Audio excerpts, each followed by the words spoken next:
dimension. The point is well taken. Question from Jennifer. Mm-hmm. What about our first exposure to something? Does that have a stronger association as well? Oh, you mean like first impressions? I suppose so. New experiences are always more intense. Why? Because we give something, when something is new, and we don't have any previous impressions, we give it more attention. Try to understand. It's not anything different about the external thing, but it's something different about ourselves, about our consciousness. Consciousness is the fundamental ground of every experience. So like, for example, the first time that you go on a ride at the carnival, at the amusement park, when you're a little kid, you're like, oh boy, this is great. But the guy who's operating the ride, he's like, he's completely bored. Why? He does this every day, day in and day out. So he's completely bored, but you're like going wild because it's the first time you've ever been on a ride. It's a first impression. And first impressions are always more intense. But it's not because of the thing itself, it's because of us. The ride is the same, both to the carnival operator and to the child. But the child is having an intense experience because it's new to her. See? Just like I tell this story many times in connection with ontology. The two people are standing in the temple. And I've seen this, I actually saw this. Two people are standing in the temple, a couple, and they're both looking at the deity. And one of them is like having this intense religious experience. And the other one is like checking his watch. Oh, let's see, when am I going to get out of here? He's bored. So it's the same temple, the same deity, the same place and time.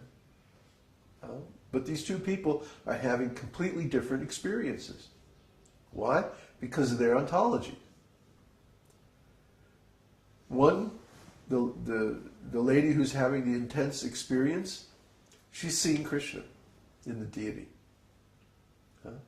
So this is wonderful.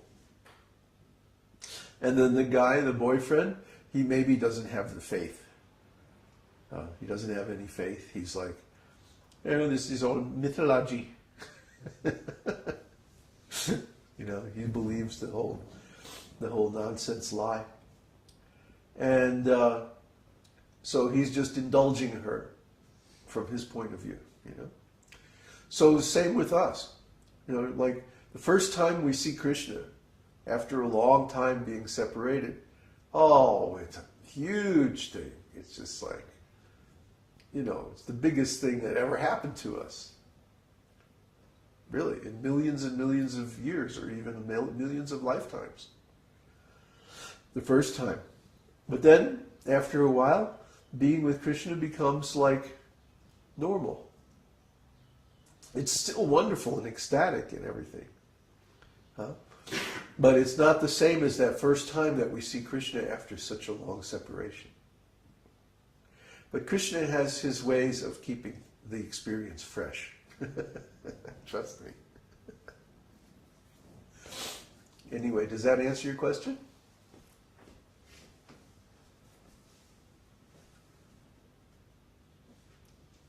Very nice, thank you.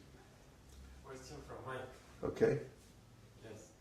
Yes. Is it recommended to practice mental devotion in the neophyte stage, or could we cause offenses? For example, we could think about Tulsi Puja while listening to Tulsi prayers, even if we are not growing Tulsi?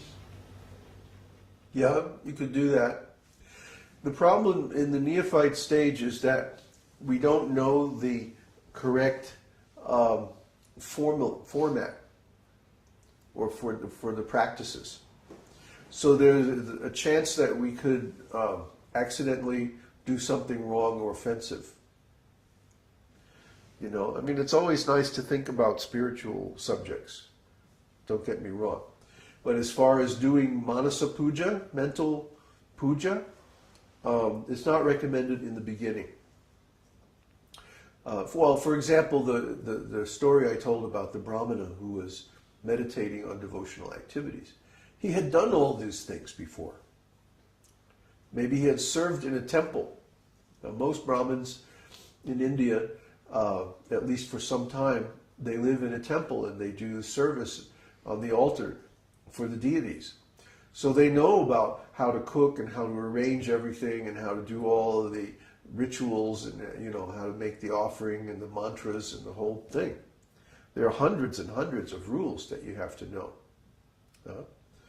Hundreds and hundreds of mantras and stuff that you have to do. So to be a Brahmana priest, you have to be trained at it. You have to have experience at it.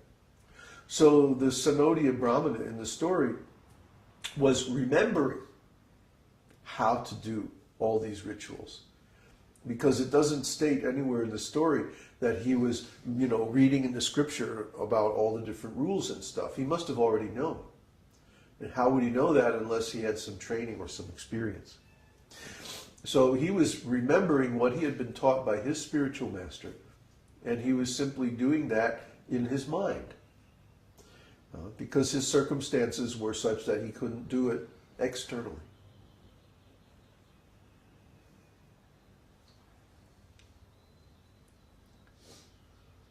So, any more questions? Yes. You were talking earlier about filling our consciousness with transcendental impressions, and said it's not so much about the quantity, but about the quality of these impressions. Yeah. And our chanting is like that also. It's not so much about how many times, but how purely we chant. So the reason that we perform repetition of chanting is that repetition makes it purer? Repetition, what repetition does is it counteracts the huge number of material impressions that we have in our mind. See, the question is, how do we get to the pure holy name? And what is the connection with repetition? And what is the connection with repetition? Exactly. So, if we begin by chanting the holy name with offenses, how do we clear those offenses? This same question is discussed in the Harinam Chintamani, which is a scripture spoken by the Acharya of the holy name, Haridas Thakur. Same exact question, just phrased a little bit differently. And basically what he says is that the devotee chants again and again to purify the mind, because the mind is already full of so many impure impressions. See? So we at least have to balance the impure impressions with pure impressions. And the easiest way to do that is to chant again and again. Hare Krishna, Krishna Krishna, Hare Hare, Ram, Ram, Ram, Hare Hare. So by chanting again and again, then we gradually, like Prabhupada used the example, I didn't finish describing a cup of coffee. When you have a cup of coffee, you start pouring milk. And if you pour until the cup overflows, and then you just keep pouring milk, eventually you reach a point where the cup is only full of milk. All the coffee is gone. So this describes the clearing stage of chanting. There's 3 stages of chanting: the offensive stage, the clearing stage, and the perfect stage. These are also, the neophyte stage, kanishta adhikari, madhyam adhikari, and uttam adhikari. So, in the beginning stage, we're going to chant offensively. We can't help it. Because the amount of material impressions in the mind is much, much higher, much greater than the spiritual impressions. But then, in the clearing stage, we perform so many repetitions of the chanting that the number of spiritual impressions in the mind begins to overcome the material impressions, just like pouring the milk into the cup of coffee. And also we're intentionally trying to purify ourselves in the madhyama adhikari stage, the clearing stage. And then, when we get to the stage where all the material impressions have been cleansed, then we can chant the holy name purely. See?